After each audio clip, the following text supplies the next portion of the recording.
Well, thank you for joining me on a Prairie Christmas. When I think of Christmases, I think of snow. And when I think of snow, I think of hills and I think of sleds, like this one here.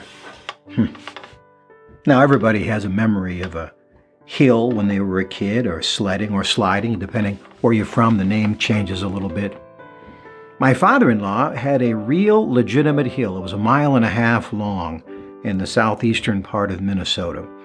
And they were dairy farmers, and after milking, they could take that sled, and if they were fast, they could get to the top of Hanson's Hill and do a thrilling 3-minute ride down to the bottom and get back to the barn in 15 minutes before their dad found out. Now, the dad didn't really care about sledding, but he did care about boots, and they were only given one pair of boots a year. Now, if you went on that hairpin curve, you had to drag the toe of your boots to make the corner, and he didn't like that. You wore out your boots, well, then you were done. Done sledding for the year. My dad grew up in a small town that was on a hill, and there was so much invested in the kids of that community that they would close down Main Street, which was the steepest hill in town. No traffic was allowed, and all the kids could sled on that hill all winter long, a sacrifice for commerce and for fun. Around these parts, there's not as many hills, so people have to improvise. I remember a man named Marv who said that his dad, they had 12 kids in the family, would take him out on the tractor and pop that tractor in the road gear and send him jouncing along the plowed fields with a saucer behind, and he'd spin the wheel and they'd crack the whip, all go flying. When I was a kid, a sled like this was one of the first things you got for Christmas. I remember mine. I got it when I was 6. I can still see it now with the ribbon under the tree.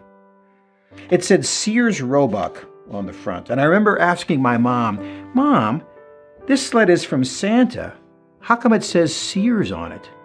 And she said, "Well, during the busy season, Santa sometimes subcontracts out to other toy makers." Oh, I didn't know that. That was the same year we got a toboggan. You know what I'm talking about? The ones with bent wood, alternating dark and light colors. I remember we got it that Christmas, and we begged and begged and begged our parents to go sledding on that toboggan. So we went out to our version of the hill. My dad was on the front, and then it was my oldest brother, and then my sister, and then me, and then my mom on the back, and we'd wrap our legs and arms around each other and hold on to the rope handles. And we went down that hill. It had rained the night before and then frozen, so there was a crust of ice. I'll never forget that, because that was the fastest trip our family ever took. That was actually the only trip our family ever took on that toboggan. My dad hit a bump and his glasses flew off, and my mom fell off the back and she compressed her spine. And they got up that Christmas Day and they said, "We are done." And they limped off to the house. Oh, we felt so bad for them, being old and all. I look back at that particular Christmas and I do the math. On that Christmas morning, they were both 36 years old. I found that toboggan in my parents' garage not that long ago. I was surprised at how much it had shrunk in all those years. And the sled, oh, it's like it knows it's not going to get used again. You see them now in theme restaurants, and you wonder if anybody's ever going to know what it's like to go on a Runnard sled. And me, I have this. Yes, for sentimental purposes, but maybe this year, if my back holds out, I'll give it one more glorious run.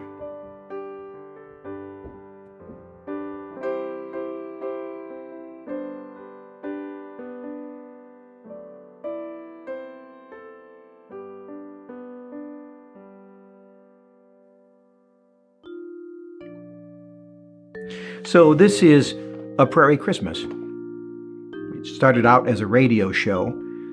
Most every town that had a radio station usually only had one, and that station had to do a lot of different duties. And one of the duties they would do during Christmas was they would play Christmas music, and there was always one guy that would do that. And in this particular town, his name was Ray Loftusness, and he had a program called The Holiday Inn.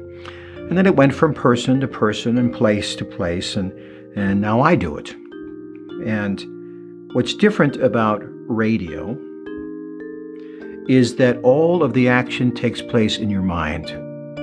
You listen to a voice, you hear the music, and you are transported to a place in memory. Of course, this is a COVID time we're in. Now we're all isolated from one another. And radio works very well in that place because for well over 100 years, people who are isolated can feel the community that you get from listening to a person tell stories. I remember when my nephew was about 5 years old. He was totally into Transformers. You know what they are. Anyway, he had gotten every present as a Transformer, and he was into the groove. And he was so excited because the last gift giving was going to be at my dad's house, where his dad, my nephew's great-grandfather, was there, and he gave him a present, and he was so excited. And he opened it up, and he burst into tears because it was a tractor. Well, my brother was mortified. He takes him off to the side and kind of gives him a talking to, and he comes up after that and wipes his cheeks, and he goes to my grandfather, his great-grandfather. "Thank you for giving me the wrong toy."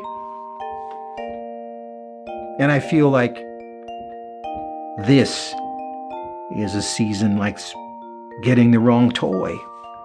This COVID, nobody wanted this toy.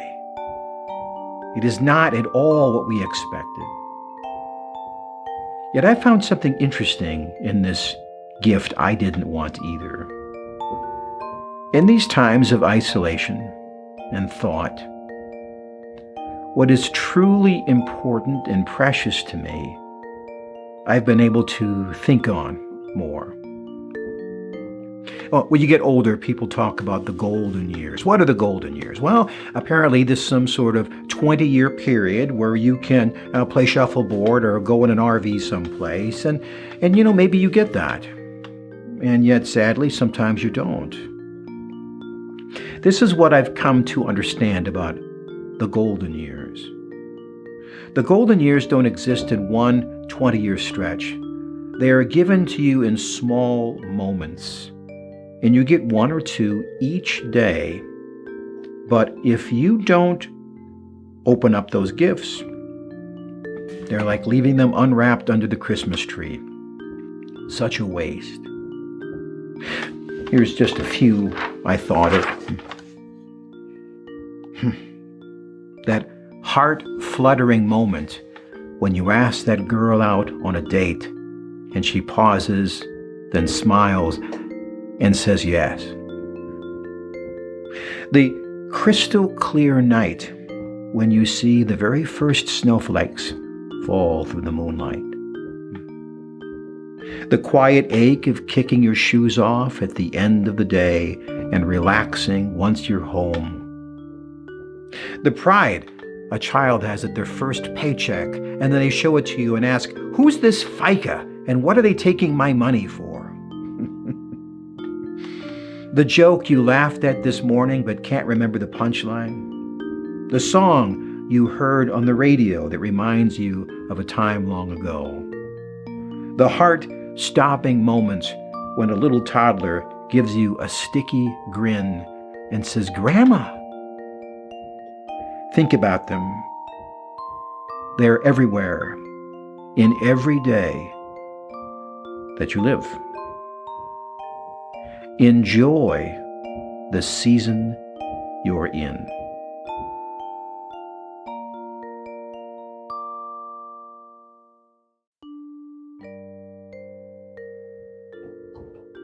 When you start out in life, it's exciting, but it's not always easy, is it? Especially when you have small children. We had first moved to our new town, and we had tried to sell our old house, but it wouldn't sell, and it wouldn't sell, and it wouldn't sell, and finally it sold. And on that particular year, it sold in November, and on November 1st, with the last dollar we had, we paid it off, and we were exactly penniless. Well, we still were making our bill payments. We were still living, but we weren't getting ahead. And we had Christmas on the way. My wife had gotten a job cleaning the hallways in the apartment. They would knock a couple $100 off the rent, and we needed every penny of it.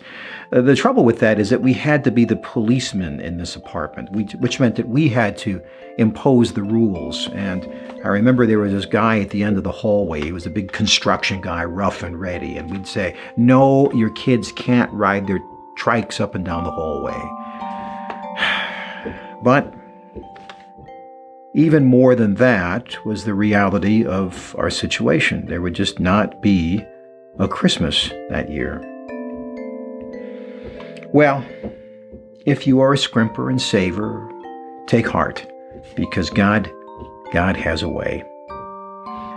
One of the people who had left the apartment had left all their stuff in the garage, including a little girl's bicycle.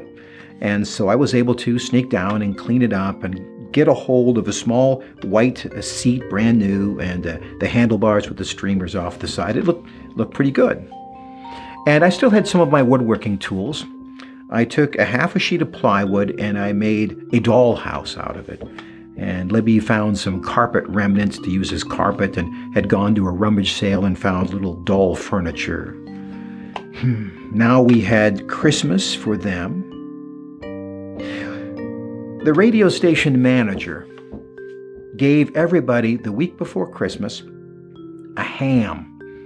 And I remember everybody else complaining because it was a pressed ham. I remember thinking, this is awesome, because I was looking forward to hot dogs. And then my Aunt Irene sent us a check for $140, a fortune. And we were able to buy stocking stuffers, and we were able to buy things to have a real Christmas meal. My wife managed to get a hold of a green pullover, a mock sweater of some kind. It's worn out now, but I can't bear to part with it. The memories of that Christmas. And one more memory. It's about 2 o'clock in the morning on Christmas morning. I'd snuck out to the garage, and I was bringing the toys in from the hallway.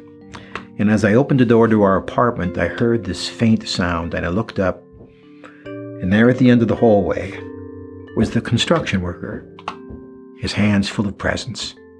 And he looked at me, and he smiled, and we laughed silently. And he said, "Merry Christmas, man."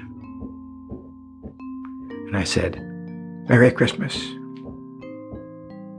So, to the scrimpers and the savers and the secret keepers, I say, God bless us, everyone.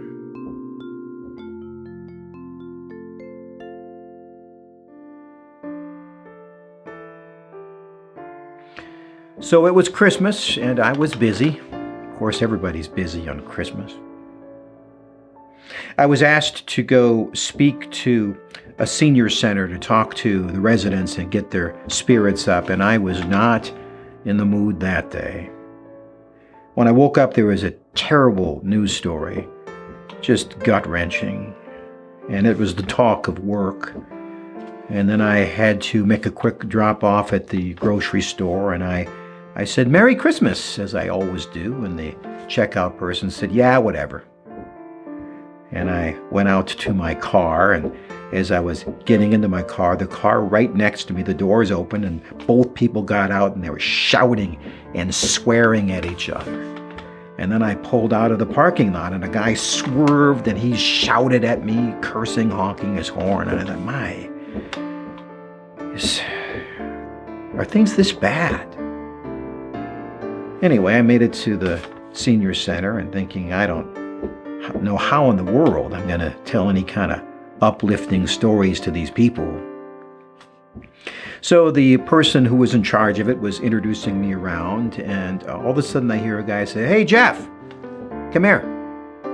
And I look over, and it's a young fella in a wheelchair, and he had flames painted on the side of the wheelchair and had stickers on it. He had dark glasses. He had his hand stuck up like this. And I could see that his eyes were sunk in behind his glasses. He was blind. "Name's Sid.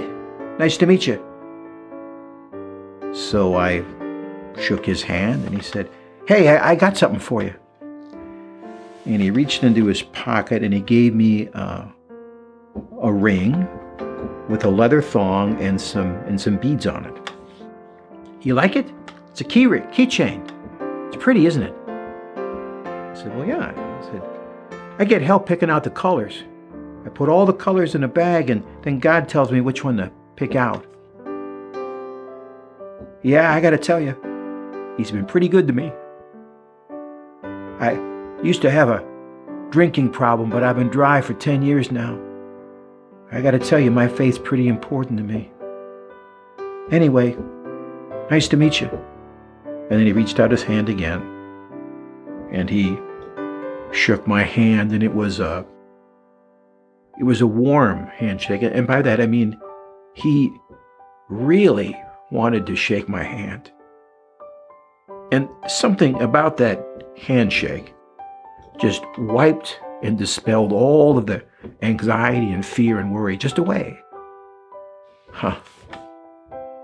I don't think he heard a word I said. He fell asleep about 10 minutes into my speech. I guess it was part of his condition, but he did it. That one handshake. He was my friend.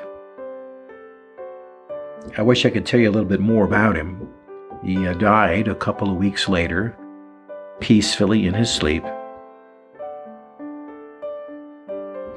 I still have that keychain. Every time I start my car, I think of him. And he taught me what a difference people can make in the world. So Merry Christmas to you, Sid Weinkoff, wherever you may be, my 5-minute friend.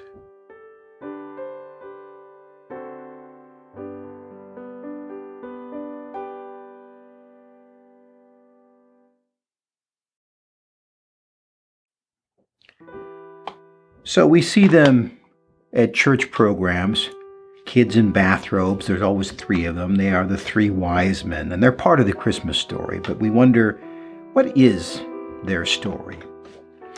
Well, for the answer, I will use a book by Ernest L. Martin, and I will use something from the book of Daniel. And it goes back to 500 years before Christ was born. His name was Daniel, and he was taken into custody with a number of other Jewish people into the kingdom of Nebuchadnezzar. And Nebuchadnezzar was not a good man. He was a bad man, an evil tyrant. He was the ruler of Babylonia. And when you went to serve the king of Babylonia, they gave you new names. They gave you new customs. They gave you new gods. But Daniel, a devout Jew, would not forget his God. And King Nebuchadnezzar had a series of bad dreams. It was the same dream over and over again. And he was so worried, it caused great anxiety. He was losing sleep. So he called his wise men together and they said, "What is it, O great ruler?" He said, "I had a terrible dream. I need you to interpret it." And they said, "Great. Tell us the dream and we'll tell you what it means." And he said, "Not so fast. You tell me what I dreamed and then interpret it." And they said, "King Nebuchadnezzar, no man can do that." And then he said, and I quote, "I have firmly decided this, you will be chopped into pieces and your houses turned into piles of rubble. And he was serious. He ordered all of the Magi to be executed in such a way. Well, Daniel and his group were in this group of Magi, and they were rounded up to be killed as well. And Daniel said, "What's going on?" And they told him, and he said, "Well, perhaps not I, but my God can interpret the dream." And so he does. King Nebuchadnezzar says, "What is it?" And he said, "Well, I can't do it, but my God can." And then he proceeded to tell him what the dream was and then what it meant. I won't get into details, but Daniel predicted not only the ruler of Babylonia, but the next 3 empires, ending with the Roman Empire, followed by the birth of a kingdom that would have no end and a king who would endure forever. So 500 years go by. Astrologers at the time would look at the stars and the planets, and they would try to divine what was going on in the heavens. And the Magi, these are people who believed not in God, but in God, in the creation. So they would look at the earth, wind, and fire, and they would look at the heavens. They called that the quintessence, and they believed that signs would come from the heavens. And they had the whole world mapped out in a horoscope. And the ruling country at the time was Rome, and they were in Leo, in that astrological sign. And so there were all tremendous signs and wonders and meetings of planets and things like that. And the idea would be that this was proof that Rome was now firmly established and would endure forever. Everybody believed that in the known world, except the Magi.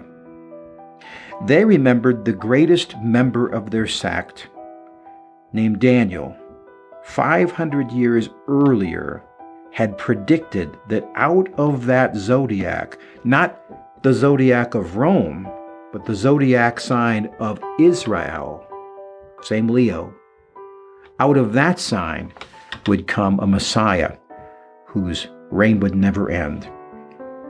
So they went. They traveled thousands of dangerous miles. They faced ridicule and persecution, but they went because they believed in the possibility of the dreams of Daniel. And so it is today, that people who seek the truth, regardless of what people say, seek the King of Peace, who is the Christ of Christmas.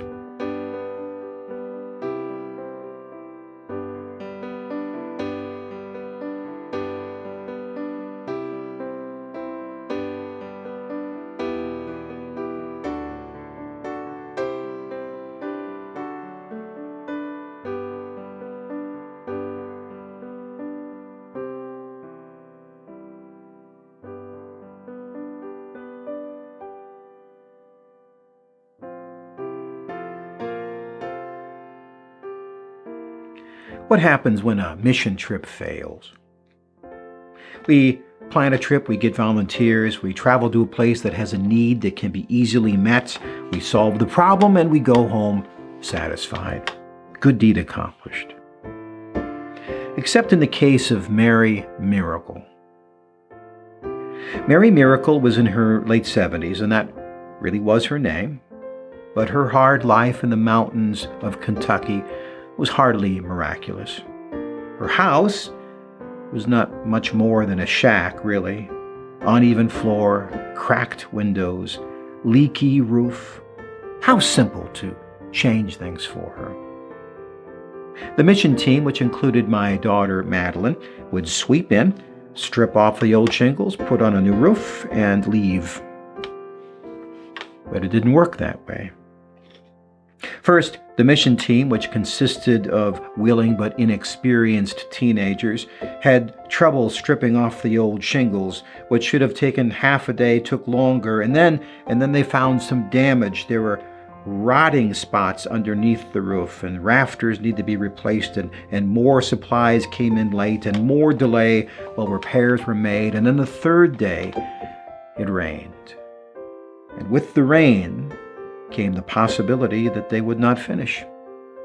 The kids grew more and more despondent, but they prayed for a miracle, that Mary could see the heart of God through the work of their hands. And who knows, with God, miracles can happen. The last day came, and the workers arrived with the dawn. Eager young hands hoisted shingles, pounded nails, and made surprisingly slow progress. The sun moved across the sky from morning to noon to early afternoon to dusk. And then the realization of what was not going to happen became apparent. "Get on, kids. It's getting dark. We have to go back to camp." The mission team leader pointed the way to the bus. Weary and dejected, the teens filed past the warped front porch of Mary Miracle, afraid to look at the stoic Mary Miracle's face and her unfinished roof. Mary herself seemed unmoved. In a life of hardship and disappointment, this was just one more day, until the miracle that had been prayed for happened. As they were heading for the bus, a young girl stopped and turned to Mary, her chin trembling. Oh, Mary, we tried so much." She stopped, sniffed, and took a shuddering breath. "I mean, all we wanted to do was to show you." And then she couldn't say any more. She burst into tears, shoulders shaking, and threw herself into Mary's arms. The group of workers stopped and looked down, awkward, silent, miserable. Then Mary took the girl in her arms, saying, "Shush, shush, shush," till the hardened, stoic face welled with tears of her own. And then, surprisingly, a smile. A quiet, calm, radiant smile. "Child," she said, wiping the tears from her cheeks with calloused, work-worn hands, "your tears mean more to me than any old leaky roof. You see, when you live as long as I have, you get to see a lot of things. And them things, well, they can make you dry up inside. It can happen so slow-like that you forget. And one day you're like me, a bitter, dried-up old lady. I seen your kind along these hills and thought maybe what I needed was a roof. But God Himself has seen what I really needed, and He gave it to me today." And with that, she brushed the tears from the girl's young face. "I needed tears, and I'm truly thankful for your giving them to me." There is no doubt we all live in dry times. But those of us who believe in the Christ of Christmas know that at any time we may be called to be water to the thirsty and hope to the parched. And in this holy season especially, we look up to the skies with expectation and we pray for rain.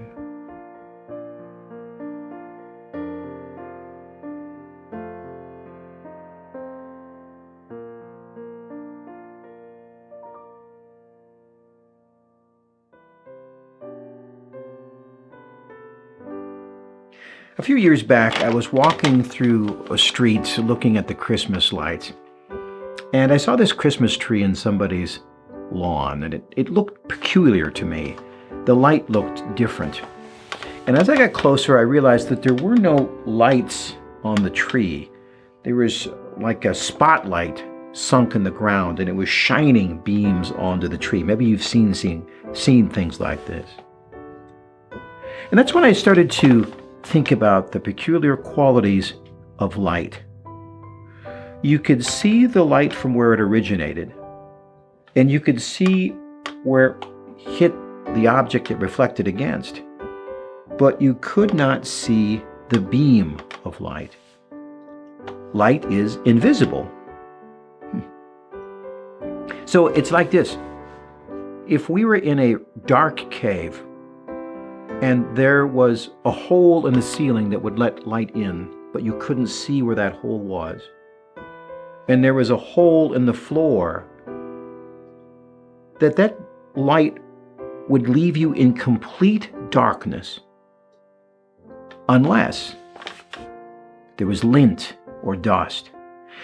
If there was lint or dust, it would look like a beam of light as those billions of tiny particles would reflect the light into the darkest parts of the cave. And then anybody in complete darkness would look and see and have hope and turn toward the light. This is the season of light.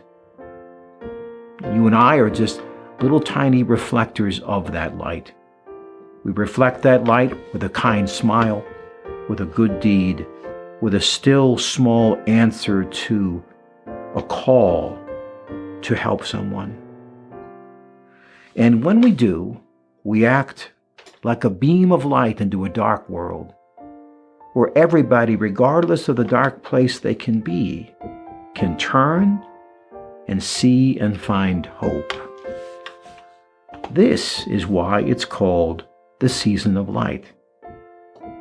For, as it says in John 1:5, that light shines in the darkness, and the darkness has not overcome it.